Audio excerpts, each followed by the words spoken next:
আরব উপদ্বীপের মরুপ্রান্তরে অবস্থিত পবিত্র নগরী মক্কা ছিল কুরাইশ গোত্রের আবাসস্থল। এই কুরাইশ গোত্রেরই একটি সম্মানিত শাখা ছিল বনু হাসিম। এই বনু হাসিম বংশেই জন্মগ্রহণ করেন মানবজাতির সর্বশ্রেষ্ঠ নেতা, আল্লাহর শেষ নবী হজরত মোহাম্মদ সাল্লাল্লাহু আলাইহি ওয়াসাল্লাম। নবী মোহাম্মদ সাল্লাল্লাহু আলাইহি ওয়াসাল্লামের বংশধারা গিয়ে পৌঁছায় হজরত ইব্রাহিম আলাইহিসসালাম ও তার পুত্র হজরত ইসমাইল আলাইহিসসালামের কাছে। ইসমাইল আলাইহিসসালামের বংশধরদের মধ্য থেকেই কুরাইশ গোত্রের উৎপত্তি। কুরাইশদের মধ্যে যিনি সর্বাধিক সম্মানিত ছিলেন তিনি হলেন হাসিম ইবলে আবদে মানাফ। তার নামানুসারেই বনু হাসিম গোত্রের নামকরণ হয়। হাসিমের পুত্র ছিলেন আব্দুল মুত্তালিব, নবী সাল্লাল্লাহু আলাইহি ওয়াসাল্লামের দাদা। আব্দুল মুত্তালিব ছিলেন মক্কার একজন প্রভাবশালী, দয়ালু ও মর্যাদাবান নেতা। তিনি কাবা শরীফের খাদেম ছিলেন এবং হাজিদের পানির ব্যবস্থার দায়িত্ব পালন করতেন। জমজম কূপ পুনরাবিষ্কার করার সৌভাগ্য তারই ছিল। আব্দুল মুত্তালিবের পুত্রদের মধ্যে সবচেয়ে প্রিয় ছিলেন আবদুল্লাহ। তিনি ছিলেন অত্যন্ত সৎ, চরিত্রবান ও সুন্দর স্বভাবের অধিকারী।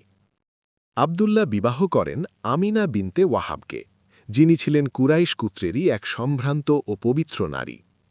আল্লাহর বিশেষ পরিকল্পনায় নবী মোহাম্মদ সাল্লাল্লাহু আলাইহি ওয়াসাল্লাম জন্মগ্রহণের আগেই তার পিতা আবদুল্লাহ ইন্তেকাল করেন, ফলে তিনি জন্মগতভাবেই এতিম ছিলেন।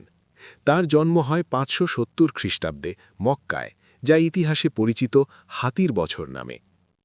নবী সাল্লাল্লাহু আলাইহি ওয়াসাল্লামের মা আমিনা তাকে অত্যন্ত স্নেহ ও যত্নে লালন পালন করেন। কিন্তু দুঃখজনকভাবে নবী সাল্লাল্লাহু আলাইহি ওয়াসাল্লাম যখন মাত্র ৬ বছর বয়সে পৌঁছান তখন তার মাও ইন্তেকাল করেন। এরপর তার দাদা আব্দুল মুত্তালিব তাকে আশ্রয় দেন।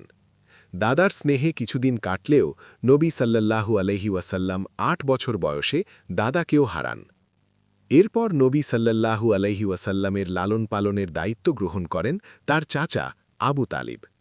যদিও আবু তালিব ধনী ছিলেন না, তবুও তিনি নবী সাল্লাল্লাহু আলাইহি ওয়াসাল্লামকে নিজের সন্তানের মতো ভালোবাসতেন এবং সব সময় রক্ষা করতেন।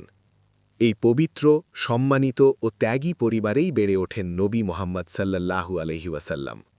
তার পারিবারিক ইতিহাস শুধু একটি বংশের গল্প নয়, বরং এটি নৈতিকতা, দয়া, ত্যাগ ও আল্লাহর পরিকল্পনার এক উজ্জ্বল দৃষ্টান্ত।